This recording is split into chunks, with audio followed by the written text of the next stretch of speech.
ማንቸስተር ዩናይትዶች ኦሲሜንን በሆይሉንድ ለመቀየር ከፍተኛ ፍላጎት እንዳላቸውና በቅርብ ጊዜያትም ጥያቄ ለማቅረብ ዝግጁ እንደሆኑ በስፋት እየተዘገበ ይገኛል። እንዲሁም ደግሞ ጆናታን ዴቪድ የተባለው ይህን ካናዳዊን ተጫዋች ከሊል ለማስፈረም ማንቸስተር ዩናይትዶች ከባርሴሎና ከቶተናምና ከአርሰናል ጋር ፉክክር ውስጥ እንዳሉ በስፋት እየተዘገበ ይገኛል። እንዲሁም ደግሞ የብሬንትፎርዱ ሙቤሞ የተባለ ተጫዋችም ለማስፈረም እስከ 50 ሚሊዮን ፓውንድ ድረስ ለመክፈል ፍቃደኛ ናቸው ተብሎ በስፋት እየተዘገበ ይገኛል። ስለነዚህና ስለሌሎች በርካታ ማንቸስተር ዩናይትድን የተመለከቱ መረጃዎችን ይዘንላችሁ መጥተናል። ከዛ በፊት ግን እንደተለመደው ይህንን ቪዲዮ ስትጀምሩ ሁላችሁም ላይክ ማድረጋችሁ እንዳትረሱ፣ እንዲሁም ሰብስክራይብ ማድረጋችሁን በፍጹም እንዳትረሱ።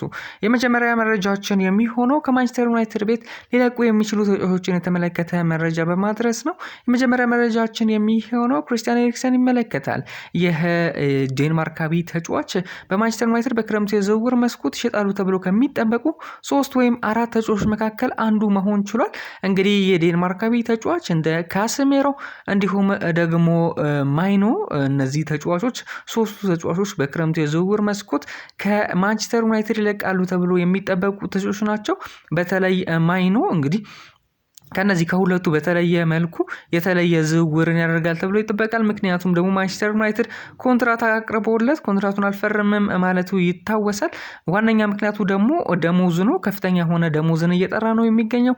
እንደነ ቼልሲ እንዲሁም ደግሞ ሪያል ማድሪድ ይህንን ተጫዋች ለማስፈረም ከፍተኛ ፍላጎት እንዳላቸው መረጃዎች እየወጡ ይገኛሉ። በተለይ ቼልሲ እንደዚህ አይነት ወጣት የተባሉ ተጫዋቾችን አነፍንፎ ማስፈረም እንግዲህ ልምዱ እንደሆነ ይታወቃል። ለምሳሌ ያህል የጎረቤታችንን ማንቸስተር ሲቲ ኮል ፓልመርን ቀምቶ ለራሱ እንዳደረገ መመልከት ችለናል። ማንቸስተር ሲቲ ኮንትራት ቢያቀርቡለትም አልፈረመም በማለት ነው እንግዲህ ወደ ቼልሲ ማምራት የቻለው። ኮል ፓልመር አሪፍ የሆነ እንቅስቃሴን እያሳየን ይገኛል በቼልሲ ቤት። በተመሳሳይም እንግዲህ ኮቢ ማይኖ በዘንድሮው የውድድር ዓመትም እንዲሁም ባለፈው የውድድር ዓመትም እጅግ በጣም ድንቅ ጊዜ ነው እያሳለፈ የሚገኘው ከማንቸስተር ዩናይትድ ጋር። እንግዲህ ማንቸስተር ዩናይትድ ያቀረበለትን አልፈረመም ማለቱን ተከትሎ ቼልሲ እግር በእግር እየተከታተለው እንደሆነ ተጫዋቹን በስፋት እየተዘገበ ይገኛል። እንግዲህ ይህንን ተጫዋች ማስፈረም የሚፈልገው ቼልሲ ብቻ አይደለም። ኃያሉ ክለብ ሪያል ማድሪድም ይህንን ተጫዋች ማስፈረም እንደሚፈልግ በስፋት እየተዘገበ ይገኛል። እንግዲህ በሪያል ማድሪድ ቤት እንደነ ሞድሪች የመሳሰሉ ተጫዋቾች እድሜያቸው በመግፋቱ ምክንያት ያን ያህል ላቅ ያለ ግልጋሎትን እያገኘ አይደለም። በነዛ ተጫዋቾች እንደነ ኮቢ ማይኖ የመሳሰሉ ለብዙ ጊዜያት ሊያገለግሉት የሚችሉን ተጫዋቾች ወደ ክለቡ ማምጣት ይፈልጋል ሪያል ማድሪድ። እንግዲህ ኮቢ ማይኖ ወዴት ይወስናል የሚለው ጉዳይ እስካሁን ድረስ አልተረጋገጠም። ነገር ግን በክረምቱ የዝውውር መስኮት የተጫዋች ሊለቅ እንደሚችል የተለያዩ መረጃዎች እየወጡ ይገኛሉ። ቀጣዩ መረጃችን የሚመለከተው ፍሪምፖንግን ይሆናል። ይህ ተጫዋች እንግዲህ በሌቨርኩሰን ድንቅ የውድድር ዘመንን ነው እያሳለፈ የሚገኘው። በራይት ዊንግ ቦታ እንዲሁም ደግሞ በራይት ባክ ቦታ መጫወት የሚችል እጅግ በጣም ግሩም የሆነ ተጫዋች እንደሆነ ይታወቃል። እንግዲህ በዚህ ቦታ ላይ ማንቸስተር ዩናይትድ እየተቸገረ ይገኛል። በተለይ አሰልጣኝ ሩበን አሞሪም በሱ ፍልስፍና ስር ይህንን ቦታ በትክክል ሊወጣለት የቻለ ተጫዋች እስካሁን ድረስ አላገኘም። ነገር ግን ፍሪምፖንግ በርካቶች እየጠቆሙ ይገኛሉ። የቀድሞ የማንቸስተር ዩናይትድ ተጫዋቾችም እንዲሁም በእግር ኳሱ ላይ ሊቅ የሚባሉ ሰዎችም እንግዲህ ማንቸስተር ዩናይትድ ፍሪምፖንግን ቢያስፈርም ሁነኛ መፍትሄ ይሆናል ብለው ሀሳባቸውን እየሰጡ ይገኛሉ። ተጫዋቹ በራይት ዊንግ ቦታ መጫወት ይችላል። እንዲሁም ደግሞ በራይት ዊንግ ባክ በኩልም መጫወት ይችላል። ራይት ባክ በኩልም መጫወት የሚችል ድንቅ የሆነ ተጫዋች እንደሆነ ይታወቃል።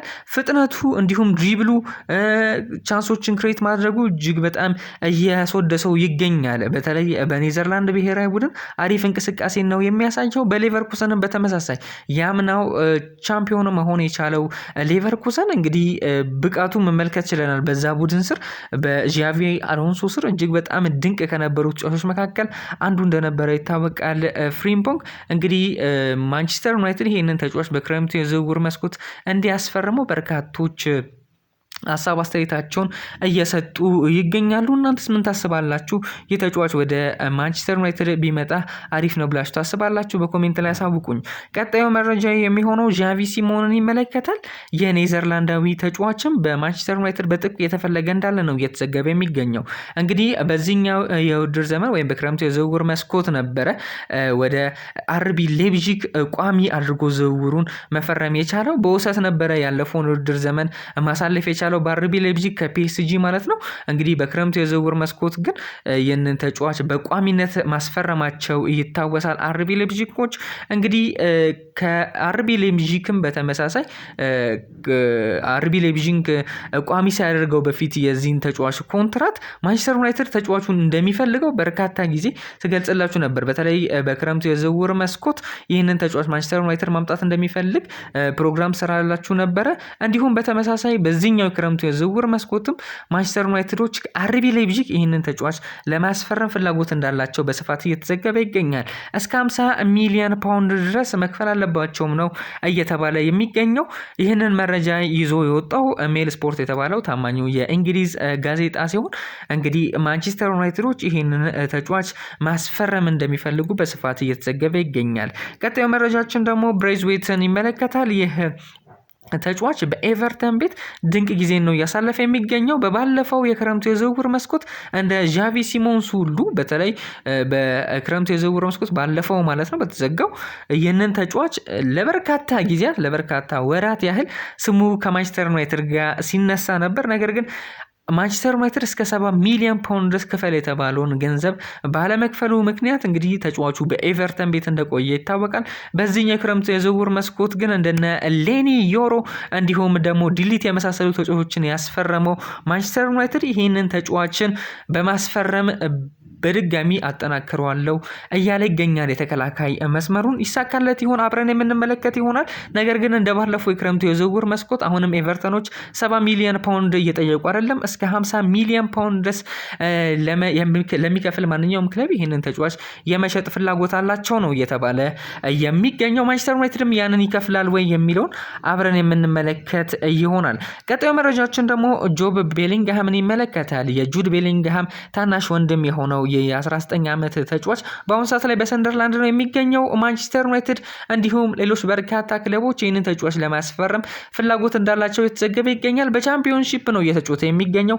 በዛም ምክንያት እንግዲህ ማንቸስተር ዩናይትድ ገፍቶ የሚሄድ ከሆነ በእርግጠኝነት ተጫዋቹን ያስፈርማል ተብሎ ይጠበቃል። ምክንያቱም ደግሞ እንደዚህ አይነት ትላልቅ ክለቦች ትልቅ እድልን ነው ይዘው የሚመጡት። እንግዲህ ይህ ተጫዋች በእርግጠኝነት መናገር የሚቻለው ማንቸስተር ዩናይትድ ዝውውሩን ገፍቶ የሚሄድ ከሆነ ወደ ማንቸስተር ዩናይትድ የመምጣት ነገሩ እጅግ በጣም የሚሰፋ ይሆናል። ቀጣዩ መረጃችን ደግሞ ፕሌተንበርግ የዘገበው ታማኙ የጀርመን ጋዜጠኛ የዘገበውን መረጃ ነው ወደ እናንተ የምናደርሰው። ፌሊክስ ሜቻ የተባለው ይህ ተጫዋች በማንቸስተር ሲቲ የአካዳሚ ቡድንም አድጎ በአሁኑ ሰዓት ላይ በዶርትመንድ እየተጫወተ የሚገኘው የ24 ዓመት ተጫዋች በማንቸስተር ዩናይትድ በጥብቅ እየተፈለገ እንዳለ ነው እየተዘገበ የሚገኘው። ተጫዋቹ እንግዲህ ድንቅ የሆነን ጊዜ ነው በዶርትመንድ ማሳለፍ የቻለው። በመሃል ቦታ ላይ ነው የሚጫወተው ተጫዋች ሚድፊልደር ነው። እጅግ በጣም ግሩም የሆነን እንቅስቃሴ ነው የሚያደርገው። እንግዲህ ከተመለከታችሁ በተለይ የጀርመን ቡንደስሊጋ ተከታታይ ከሆናችሁ ይህንን ተጫዋች በእርግጠኝነት ታውቁታላችሁ። ምክንያቱም ደግሞ ተጫዋቹ እጅግ በጣም ኳሊቲ የሆነ ተጫዋች ነው። በተጫወተባቸው ጨዋታዎች በሙሉ ለዶርትመንድ እጅግ በጣም ጠቃሚ ተጫዋች እንደሆነ መመልከት ችለናል። በተለይ ዶርትመንድ ይህንን ተጫዋች በክረምቱ የዝውውር መስኮት መሸጥ አይፈልጉም ነው እየተባለ የሚገኘው። ዋነኛ ምክንያት ተደርጎም የተነሳው ደግሞ ተጫዋቹ እጅግ ቁልፍ ተጫዋች ነው ለዶርትመንድ። በተለይ በሚቀጥለው የውድድር ዘመን በቻምፒዮንስ ሊግ የሚሳተፉ ከሆነ ጠንካራ ተጫዋቾችን ይዘው ነው መሄድ የሚፈልጉት። ስለዚህም ይህንን ተጫዋች መሸጥ አይፈልጉም ነው የተባለው። ነገር ግን በሚቀጥለው የውድድር ዘመን ወደ ቻምፒዮንስ ሊግ የማያልፉ ከሆነ ወይም በቻምፒዮንስ ሊግ መድረክ የማይሳተፉ ከሆነ ዶርትመንዶች ለማንቸስተር ዩናይትድ እጅግ በጣም ቀላል ነው የሚሆነው። ተጫዋቹ እንግዲህ ግፊት በማድረግ ወደ ማንቸስተር ዩናይትድ ይመጣል ነው እየተባለ የሚገኘው። እስከ 50 ሚሊዮን ዩሮ ድረስም መክፈል አለበት እየተባለ ይገኛል። እንግዲህ ማንቸስተር ዩናይትድ ያንን ያደርጋል ወይ የሚለውን አብረን የምንመለከት ይሆናል። ነገር ግን ወደ ማንቸስተር ዩናይትድ የሚመጣ ከሆነ ማንቸስተር ዩናይትድ እጅጉኑ እንደሚጠቀም መናገር ይቻላል።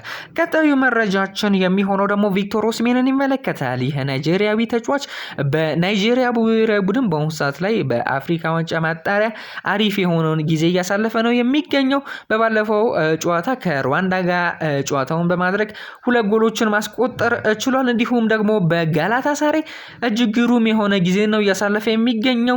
እንግዲህ ተጫዋቹ ከናፖሊ ወደ ጋላታሳራይ በውሰት እንዳመራ ይታወቃል። ይህንን የውድድር ዘመን በዛ ነው ማሳለፍ የቻለው። ግሩም የሆነ እንቅስቃሴ ነው እያሳየ የሚገኘው። በርካታ ግቦችንም እያስቆጠረ ይገኛል። ይህንን ተጫዋች ለማስፈረም ማንቸስተር ዩናይትድ ከፍተኛ የሆነ ፍላጎት አላቸው እየተባለ ይገኛል። በተለይ ደግሞ የሆይሉንድ አቋም መረድን ተከትሎ ይህንን ተጫዋች ወደ ክለባቸው ማምጣት ይፈልጋሉ። ሩበን አሞሪም 3 ያህል ተጫዋቾች በዝርዝር ውስጥ ይዟል ነው እየተባለ የሚገኘው። ዮኬሬስ ሴስኮና ይህ ተጫዋች ኦሲሜን ማለት ነው። በተለይ ለማንቸስተር ዩናይትድ ይህንን ተጫዋች እንዲያስፈርሙ ቀላል ሊያደርግለት የሚችለው ዋነኛ መንገድ የናፖሊው ክለብ አሰልጣኝ አንቶኒዮ ኮንቴ የሆይሉንድ እጅጉኑ አድናቂ እንደሆኑ በስፋት እየተዘገበ ይገኛል። ያንንም ተከትሎ ማንቸስተር ዩናይትድ ሆይሉንድንና ተጨማሪ ገንዘብን በመስጠት ኦሲሜንን ወደ ክለባቸው ማዘዋወር ይፈልጋሉ። በተለይ ሮሜሎ ሉካኩ በናፖሊ ቤት እንግዲህ ዘንድሮ ቢሆንም የፈረመው ነገር ግን ከጊዜያት ወዲህ እጅጉኑ የተንቀራፈፈውን ሉካኩ ጎል ማስቆጠር የተቸገረውን ሉካኩን እየተመለከተን እንገኛለን። ያንን ለመቅረፍ እንግዲህ ናፖሊዎች ሆይሉንድን ወደ ክለባቸው በማዘዋወር በተለይ ከአታላንታ እንደመምጣቱ ሆይሉንድ ከአታላንታ ከጣሊያን ሴሪያ እንደመጣ ይታወቃል። ወደ ማንቸስተር ዩናይትድ ማለት ነው። በጣሊያን ልምድ አለው። ተጫዋቹም በማንቸስተር ዩናይትድ ቤት ሆነ እንጂ መላመድ አቃተው እንጂ እጅግ በጣም ግሩም የሆነ ተጫዋች እንደሆነ ይታወቃል። በተለይ በተከታታይ 2 ጨዋታዎች ለማንቸስተር ዩናይትድ እና ለሀገሩ ዴንማርክ ጎልን ማስቆጠር ችሏል። ከጠንካራዋ ፖርቹጋል ጋር ተጫውቶ እንግዲህ ጎልን አስቆጥሮ የሮናልዶን ሴሌብሬሽን ሲጠቀም ተመልክተናል። አሪፍ መሻሻል ላይ ነው የሚገኘው። ወደ ናፖሊ ቤት ቢሄድ እንግዲህ ሞር አሪፍ እንቅስቃሴን ወይም ችሎታውን ያሳያል ተብሎ ይጠበቃል። በተለይ ደግሞ እንደነገርኳችሁ አንቶኒዮ ኮንቴ የዚህ ተጫዋች አድናቂ እንደመሆኑ መጠን ለማንቸስተር ዩናይትድ ኦሲሜንን የማስፈረም ጉዳይ እጅጉኑ ይቀላል ተብሎ ይጠበቃል።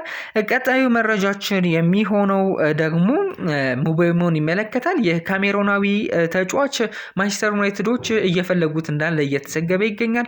እስከ 50 ሚሊዮን ፓውንድ ድረስ መክፈል አለባችሁም እያሉ ይገኛሉ ብሬንትፎርዶች፣ አርሰናል እንዲሁም ሌሎች በርካታ የአውሮፓ ክለቦች ይህንን ተጫዋች የማስፈረም ፍላጎት እንዳላቸውን በስፋት እየተዘገበ ይገኛል።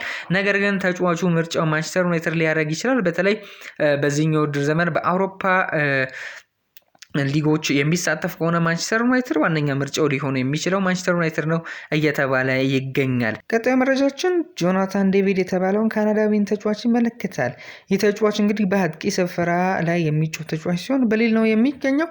በክረምት የዝውውር መስኮት እንግዲህ በነፃ ወደ ለፈለገበት ክለብ መሄድ ይችላል። ምክንያቱም ደግሞ ኮንትራቱ የሚያልቅ ይሆናል በአመቱ መጨረሻ። ያንን ተከትሎ በርካታ ክለቦች ይህንን ተጫዋች ማስፈረም እንደሚፈልጉ በስፋት እየተዘገበ ይገኛል። እንደነ ማንቸስተር ዩናይትድ፣ ቶተንሃም፣ አርሰናል የመሳሰሉ ክለቦች ይህንን ተጫዋች ወደ ክለባቸው ማዘዋወር ይፈልጋሉ። እንግዲህ ተጫዋቹ 25 ዓመቱ ላይ ነው የሚገኘው። ግሩም እንቅስቃሴ ማድረግ የሚችል ምርጥ ካናዳዊ ተጫዋች ነው። በካናዳ ብሔራዊ ቡድን እንዲሁም በሊልም ድንቅ ብቃቱን ነው እያሳየ የሚገኘው። እንግዲህ የነ ኦሲሜን ዝውውር የማይሳካ ከሆነ ሙሉ ለሙሉ ፊቱን ወደዚህ ተጫዋች ያዞራል ተብሎ ነው የሚጠበቀው ማንቸስተር ዩናይትድ። ለዛሬ ያዝነላችሁ መረጃዎች ይህንን ይመስሉ ነበረ። ለዚህ ዩቲዩብ ቻናል አዲስ ከሆናችሁ ሰብስክራይብ ማድረጋችሁ እንዳትረሱ፣ እንዲሁም ላይክ ማድረጋችሁን በፍጹም አትርሱ። እናመሰግናለን።